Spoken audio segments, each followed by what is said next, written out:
provide for me.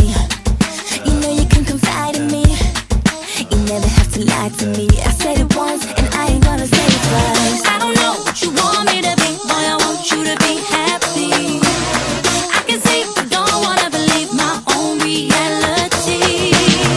I don't know what you want me to be, boy, I want you to be happy. I can see you don't wanna believe my own reality. Hello, it's me. I haven't vlogged in a long time. And I'm not gonna lie, there's not really much going on that I should be vlogging. It's kind of a lackluster life. Hashtag autobiography title. But what was I gonna say? Oh, I don't have a lot of like happy stories from when I work with my kids, but today something happened that made me laugh, and I was like, you know what? I need to put that out in the universe because it just made me smile. I was working with one of my kids who's not super communicative, and he hardly ever talks to me, like ever. And we get along fine. Like, he does what I tell him to do, which it's all that really matters. But he doesn't really like chat. He's not a chatty kid. So Chatty Kathy and I, that's what I'm going to call him, Kathy. Oh God, no. Maybe not.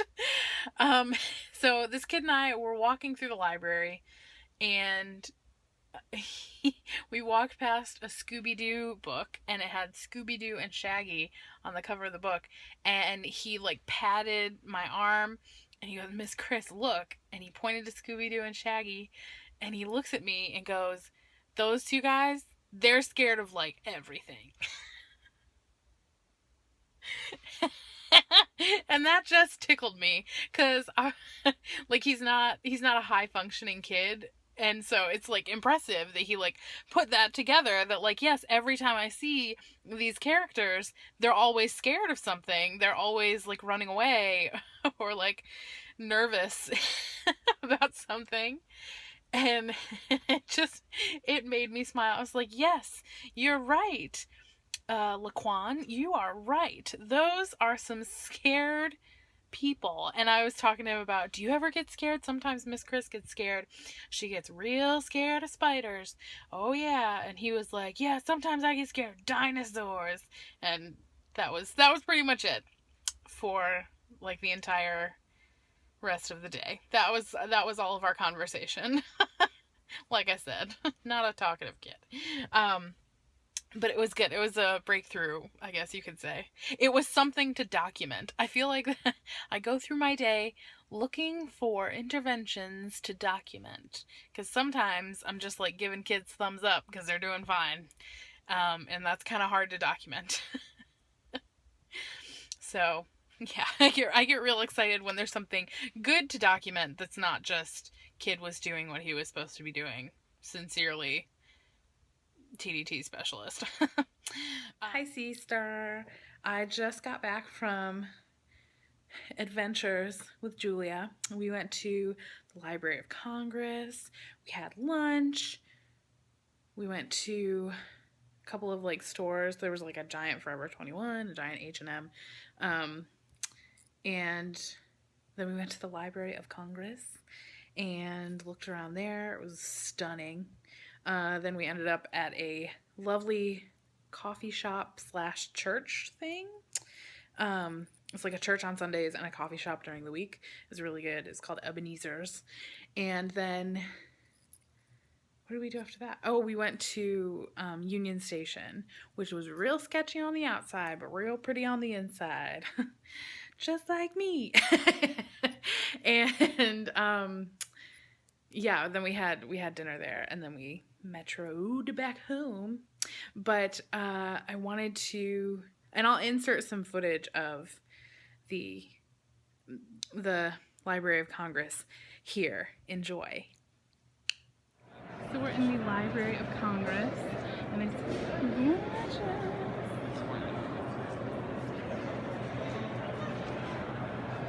There's quite a few people. the most important people. Julia. Hi. I'm reading the sign thing. Yeah. Whoa. It's not a sign, it's A brochure. pardon moi. Pardon. We're gonna go find some old Bibles. Okay, bye.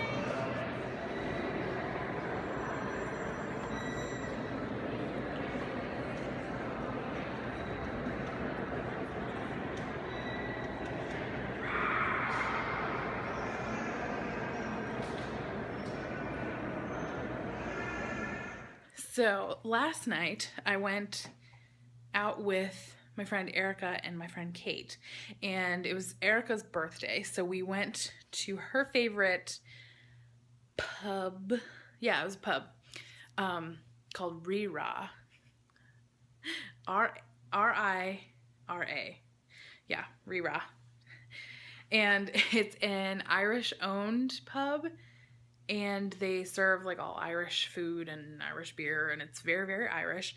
And they also have live music I think every night, but I know for sure every weekend night. But it's mostly like Irish employees that they staff the place with, and it's mostly like Irish music. I'm having lisps because I'm saying Irish too much. Anyways, so there was this lovely duo that was playing all kinds of crazy covers. Like, they did everything from Johnny Cash to David Bowie to Snoop Dogg. Not kidding. They played Drop It Like It's Hot. View this following clip. Can't believe they played this. It's the real life physics, get into real life suicide ritual. I can exercise you, this could be a visit. Cheat on your man, that is how you get it, hit it. Or kill her on my beat, or kill her on the street. Now don't try and run up on my ear talking all that raspy shit. Trying to ask me shit. In fact, wait a minute before they fuck with me. Cause the re-rock, bitches is the place to be. When the pins in the green mall, drop it like it's hot. Drop it like it's hot. Drop it like it's hot. If the bitch try to get it, you park it like it's hot. Park it like it's hot. Park it like it's hot. And from the get an attitude, park it like it's hot. Park it like it's hot. And so we stayed there for a couple hours. Kristen had her first grown-up cocktails made by an actual bartender. And she didn't get sick afterwards. So it was nice. I had a screwdriver, which was really good. And then I had a dirty Shirley Temple, because I wanted to order a Shirley Temple. And the girls I was with was like, no, make it fancy. Get some vodka in it. I was like, okay. It was good. It was good. I'd get them both again. And we did a whole lot of dancing to the live music. There weren't a whole lot of people dancing. There's probably like 4 or 5 people at a time dancing. 2 or 3 of which were us. And at one point, there was a big group of people dancing, and there was a skeezy guy. There's always one. There's always a skeezy guy. But this skeezy guy was like very well dressed. He was very preppy looking. Had like boot cut, dark wash jeans, and like a button down shirt underneath like a sweater vest, and like a nice haircut. Like, he was a nice looking older guy who was feeling himself. He tried every girl. He would come up to you on the dance floor, like the small chunk of hardwood that was in front of the band where people danced. It wasn't really a dance floor, but he would like come up and like make this like slinking motion at you like an eel in the ocean. And he came off as really effeminate, but he was very aggressive, like making advances towards women. And he even went so far as to like smell this girl's hair. Like, he came up behind her and was like dancing and was like smelling her hair. And all of the burglar alarms went off inside of me. I was like, no, don't try it. Don't try it with me. Don't try it with my friends. Don't. And so we were dancing, and he came up to my friends and I, and without discussing what we were going to do if he came up, we all just like froze like statues. Like, we were dancing, And then we all stopped. And we just kind of like held it. We just were statues for like probably like 30 seconds to a minute. And he was kind of standing there like, hey ladies, and like trying to dance on or near us. Frozen. And it worked. He went away. but I was sitting there thinking, like, there's gotta be a more obvious way to be like, no, sir, I don't. No, thank you. And I'm sure I could have turned to him and said, no, thank you. But we opted for the statue route, and we all froze, and then we had a hearty laugh about it afterwards. We're like our fight or flight responses kicked in. Anywho, Tiffany and I had a fun night last week, and we painted our own art pieces, and mine got real political. So I'm going to now show you my artwork, and I think you're gonna enjoy it. As an art student, I think you'll really be able to like grasp the depth and like the content, the subject matter. It's really great. So I'm gonna go ahead and flip the camera around and show you. This is called, oh gosh, what is it called? Oh, it's called Nameless Faceless, the Flint Water Crisis. And it's called that because, well, let's just take it all in before we go into the specific elements. But the first thing that I thought was, never mind. You don't need to know the whole story. Let me just get to the good part. This is a yellow snowman because no one wants to touch or build a yellow snowman. And the children of Flint, they are untouchables in our American caste system. And we don't care what happens to them. So we soil their water like a yellow snow with pee in it. That's what that is. And we need a hero like Batman who goes pow and hits the villains. Pow. Then also, this is the symbol from Heroes, the TV show, the sci-fi show.